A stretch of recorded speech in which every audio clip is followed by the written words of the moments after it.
네, 반갑습니다. 남서울 세상 여러분, 김석현 쌤입니다.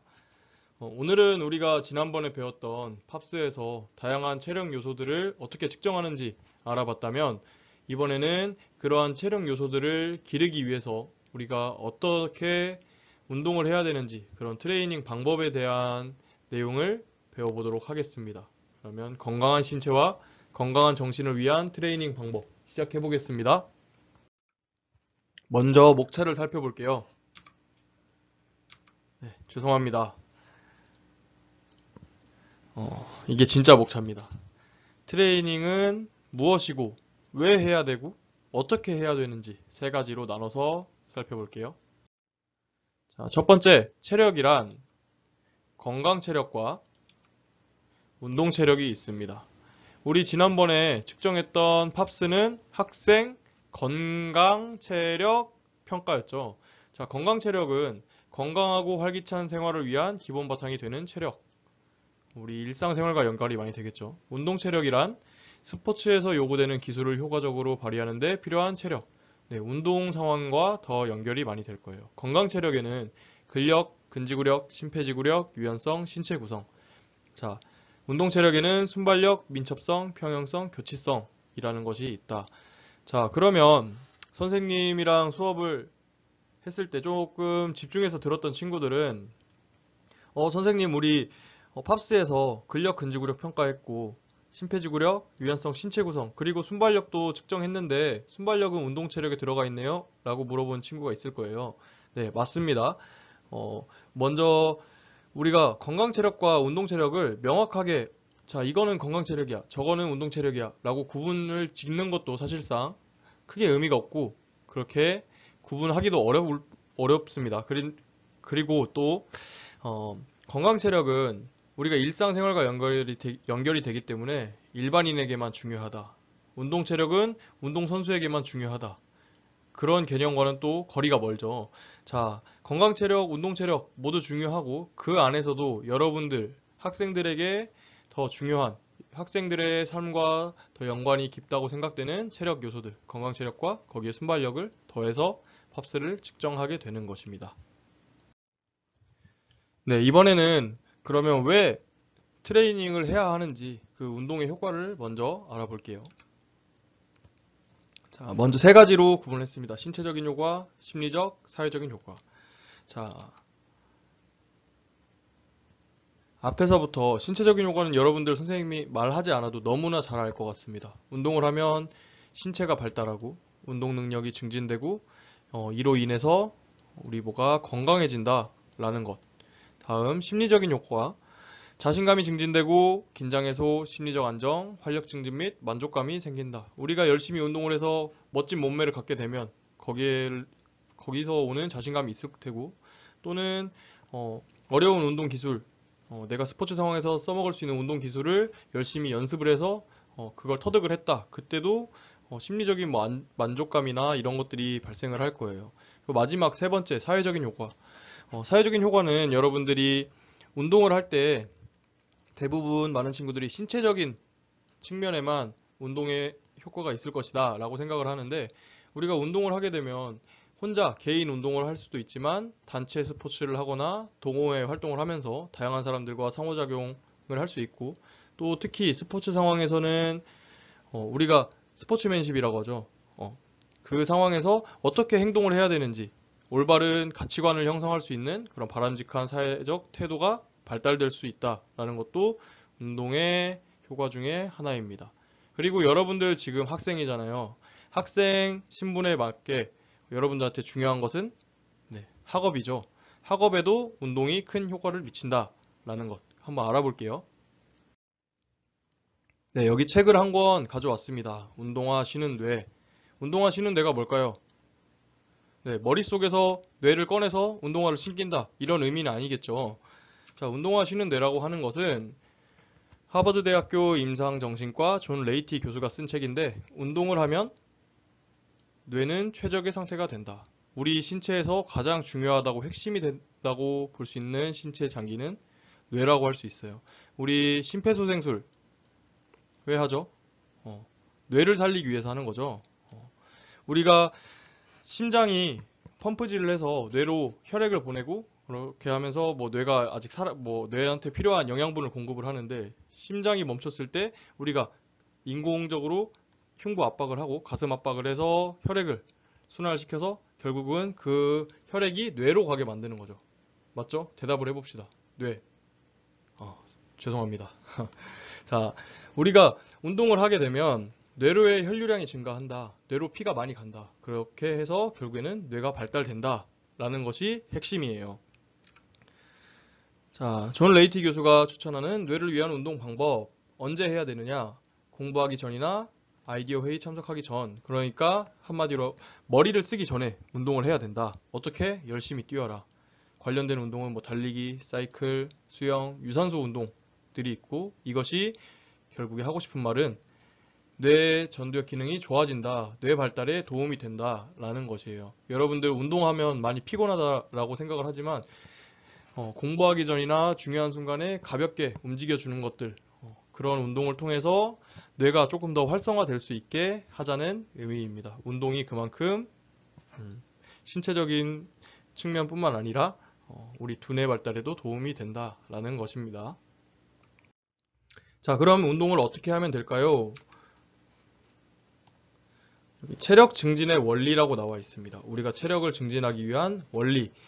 여기 선생님 지금 체크한 지점부터 시계 방향으로 돌아가면서 보겠습니다. 여기 밤토리 친구가 조금 힘들어야 효과가 있다 라고 하면서 바들바들 떨면서 바벨을 머리 위로 들어 올리고 있어요. 자, 이것은 과부하의 원리입니다. 약간 힘들게 운동을 해야 된다. 만약에 내가 100kg를 들을 수 있다, 100kg를 들어 올릴 수 있다 하면 1kg 들어 올리는 것보다 50kg, 80kg 이렇게 약간 힘들게 또는 100kg에 가깝게 들어 올리는 것이 운동 효과가 있다는 것이 과부하의 원리고요. 그 다음 여기 줄넘기 100, 200, 300 숫자가 점점 늘어나죠. 체력이 좋아질수록 운동 횟수를 늘려야 된다. 점진성의 원리입니다. 선생님 그래프를 하나 그려볼게요. 여기가 운동 강도 또는 여기는 운동 기간이나 뭐 시간이 있으면 우리가 운동을 할수록 운동 강도를 점점 이렇게 끌어올려야 된다라는 것이에요. 여기 처음에 뭐 100개를 했으면 200개, 300개 이런 식으로. 무게도 마찬가지겠죠. 뭐 처음에 10kg 들다가 15kg 들다가 20kg 들다가. 네, 다음 알아보겠습니다. 이 밤토리 친구가 팔, 다리, 허리, 어깨 이렇게 다양한 골고루 신체의 다양한 부위를 운동을 하고 있습니다. 이것은 전면성의 원리라고 합니다. 우리가 여름에 이제 곧 여름이 다가오잖아요. 여름에 해변가 가서 멋진 복근을 자랑하고 싶다. 이렇게 왕자. 복근 운동만 하면 안 되겠죠. 복근 운동만 해서 팔다리 이렇게 개미처럼 이렇게 돼 있으면 안 되겠죠. 그게 아니라 신체 부위를 골고루 운동을 해야 된다라는 것입니다. 다음, 나에게 맞는 무게는 이 정도야. 이 두 사람이 같은 사람인가요? 아니죠. 여기 들고 있는 덤벨도 무게도 달라 보이고 신체 조건도 다르고 전혀 다른 사람입니다. 이 사람들 자, 개별성의 원리라고 해서 각자에게 맞는 운동을 해야 돼요. 여러분들 내가 지금 살을 빼고 싶다, 몸이 좋아지고 싶다 라고 해서 당장 국가대표 선수들이 있는 선수촌에 들어가면 선생님은 거기서 지쳐 쓰러지겠죠. 그게 아니라 선생님 수준에 맞는 운동을 해야 된다라는 것이 개별성의 원리입니다. 그리고 여기 복근 운동을 하고 있네요. 배를 탄탄하게 하려면 윗몸 일으키기가 좋아 라고 나와 있습니다. 이것은 특수성의 원리예요. 우리 아까 봤던 전면성의 원리랑 살짝 상반되는 개념이겠죠. 내가 유연성을 좋게 만들고 싶은데 하루 종일 밖에 나가서 100m 연습을 하고 있으면 유연성이 좋아질까요? 아니죠. 내 목적에 맞는 운동을 해야 된다. 내가 기르고 싶은 체력 요소 또는 운동하고 싶은 부위를 운동을 해야 된다는 게 특수성의 원리입니다. 마지막으로 운동은 지속적으로 해야 된다. 당연한 얘기겠죠. 이것은 반복 계속성의 원리, 반복성 또는 계속성의 원리라고 합니다. 네, 지금은 이제 다양한 트레이닝 방법들에 대해서 한번 알아볼게요. 여기 보면 인터벌 트레이닝, 서킷 트레이닝, 슈퍼세트, 피라미드 세트 아주 대표적인 운동 방법들인데 이 외에도 다양한 트레이닝 방법이 존재합니다. 인터벌 트레이닝은 가벼운 운동, 강한 운동, 가벼운 운동, 강한 운동 이렇게 운동 강도를 다르게 힘들게 열심히 전력 질주를 했다가 약간 조깅을 하고 다시 전력 질주를 했다가 조깅을 하고 이런 식으로 운동 강도를 왔다 갔다 하는 방법인데 심폐지구력 강화에 아주 좋은 운동이에요. 대신 아주 힘듭니다. 알겠죠? 다음은 서키트 트레이닝입니다. 여기 보면 1번부터 2번, 3번, 4번, 5번, 6번 보통 5가지에서 한 7가지 정도 운동을 순환해서 하는 운동이에요. 여기 1번부터 시작을 해서 6번까지 휴식 없이 윗몸 일으키기 끝나면 바로 팔굽혀펴기 하고 끝나자마자 스쿼트 하고 이런 식으로 가서 마지막에 있는 숄더 프레스까지 운동을 하고 납니다. 끝나고 나서 잠깐 휴식 한 30초에서 2분 사이를 쉬고 다시 처음부터 이렇게 돌아가는 것. 이것을 서키트 트레이닝이라고 합니다. 다음은 슈퍼세트. 읽어보면 밀고 당겨줘라고 써있죠. 우리가 썸 탈 때 밀당하는 그런 밀당이 아니라 우리가 운동을 하게 되면 미는 운동, 당기는 운동 이거 말고도 뭐 보통 대표적인 게 밀고 당기는 거니까 밀고 당기는 거로 설명을 할게요. 자, 팔굽혀펴기 운동은 대표적인 미는 운동이겠죠. 그리고 당기는 운동은 뭐가 있을까요? 바로 뭐 턱걸이 아니면 뭐 그냥 턱걸이가 힘들면 매달려 있기. 이 운동을 같이 묶어서 하는 거예요. 자, 팔굽혀펴기를 하고 나서 바로 턱걸이를 하는 것. 이런 운동을 슈퍼세트라고 합니다. 다음은 피라미드 세트. 여기 웨이트라고 써 있는 것은 무게, 랩스라고 써 있는 것은 횟수입니다. 가벼운 무게로 시작해서 무거운 무게로 가면서 점점 횟수를 낮추든가 아니면 무거운 무게로 시작을 해서 가벼운 무게로 갈수록 점점 횟수를 늘려가든가 이런 식으로 무게와 횟수에 따라서 운동 강도를 조절을 하는 것 트레이닝 방법입니다. 그것이 피라미드 세트다. 알겠죠? 네, 이번에는 운동 처방의 3요소를 볼게요. 운동 처방의 3요소는 먼저 운동 강도, 운동 시간, 운동 빈도예요. 운동 강도는 본인이 가진 운동 능력 안에서 어느 정도 쉽게 말하면 그냥 어느 정도 힘들게 운동을 할 거냐 그것이 운동 강도고 운동 시간은 한 번 운동할 때 얼마나 할 건지 그리고 마지막 운동 빈도는 정해진 기간 동안에 내가 운동을 특정 기간 동안 운동을 몇 번을 할 건지 보통 일주일에 몇 번을 하겠다 이런 것들이 운동 빈도입니다. 네, 그래서 7560 플러스 운동이라는 것이 있어요. 이게 운동 강도와 운동 빈도, 운동 시간 아까 앞서 봤던 운동 처방의 3요소를 고려해서 만든 7560 플러스 운동이 뭔지 볼게요.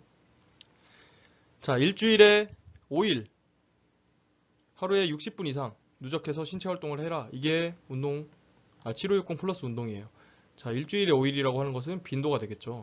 하루에 60분 이상이다. 이거는 운동 시간이 되겠죠. 그럼 운동 강도는 아까 우리가 봤던 개인마다 너무 다 달라요. 체력 요소도 다르고 어떤 운동을 할 건지도 다르고 체력 수준도 다 다르기 때문에 운동 강도는 개인에 맞게 설정을 해서 이 정도로 운동을 하자라는 겁니다. 일주일에 5일 60분 운동을 했는데 아주 체력이 좋은 사람이 60분 이상 그냥 걷기만 했어요. 이 사람은 물론 운동을 안 한 것보다는 효과가 있겠지만 아주 체력이 좋은 사람이라면 그 체력에 맞는 강도를 선택을 해서 운동을 해라. 이것이 7560 플러스 운동이에요. 자, 그런데 여러분들 이제 집에서 일어나서 학교에 오고 학교 끝나면 보통 학원 아니면 PC방 많이 가죠. 특히 학원 가는 친구들 밤 늦게 끝나서 다시 집에 오고 숙제하고 그러면 운동할 시간이 없죠. 선생님한테 운동할 시간이 없어요 라고 말하는 친구들이 너무 많습니다. 그래서 선생님이 준비한 게 있습니다. 네. 타바타 트레이닝. 자, 타바타 트레이닝이 뭔지 잠깐 볼게요. 지금 여기 오른쪽 그림에 나와 있는 분이 타바타 박사님입니다. 일본에 있는 타바타 박사인데 이분의 이름을 따서 만든 것이 타바타고 당연히 이분이 그 타바타 운동이라는 걸 만들었겠죠. 그리고 왼쪽에 여기 그림에 나와 있는 이분은 아놀드 홍이라고 굉장히 유명한 트레이너분인데 운동을 안 하는 요즘 현대인이나 학생들 같은 경우에 하루 4분만 운동해도 운동 효과는 충분하다고 생각합니다. 몇 분이죠? 4분. 네. 4분이면 여러분들 아마 오버워치 많이 하니까 오버워치 딜러들 게임 매칭할 때 몇 분 걸리죠? 10분, 20분 막 이렇게 걸리잖아요. 그 시간에 타바타 운동을 충분히 할 수 있다 라는 것입니다. 짧은 시간에 해도 운동 효과가 많은 것. 사실 4분보다 더 하면 좋겠지만 그렇게 시간이 없으면 단 4분이라도 운동을 해서 우리의 건강을 유지를 하자라는 것이 요지입니다. 그러면 타바타 운동이 뭔지 조금 더 자세하게 볼게요. 네, 여기 운동, 휴식이 나와 있네요. 20초, 10초. 이게 무엇을 의미하느냐? 20초 동안 운동을 하고 10초 동안 쉬는 겁니다. 어떻게? 곱하기 8번 해서. 자, 20초 운동하고 10초 휴식하는 게 하나의 사이클이에요. 이거를 곱하기 8번 하면 4분이라는 시간이 됩니다. 이해가 됐나요? 예를 들어서 팔굽혀펴기 20초 동안 열심히 하고 10초 쉬고 그 다음에 뭐 스쿼트 20초 동안 열심히 하고 10초 쉬고 이런 식으로 계속 운동을 해가지고 총 4분 동안 운동을 하면 된다라는 것이에요. 자, 이 타바타 운동이라고 하는 것은 사실상 상당히 고강도의 운동을 하는 겁니다. 고강도. 아주 힘들게. 내 운동 능력이 100%일 때 막 10%, 20% 하는 게 아니라 숨이 턱 끝까지 차오를 정도로 힘들게 운동을 하는 것이 목적인데 우리가 지금 너무 오랜 시간 동안 쉬고 있잖아요. 코로나 때문에 어디 나가지도 못하고.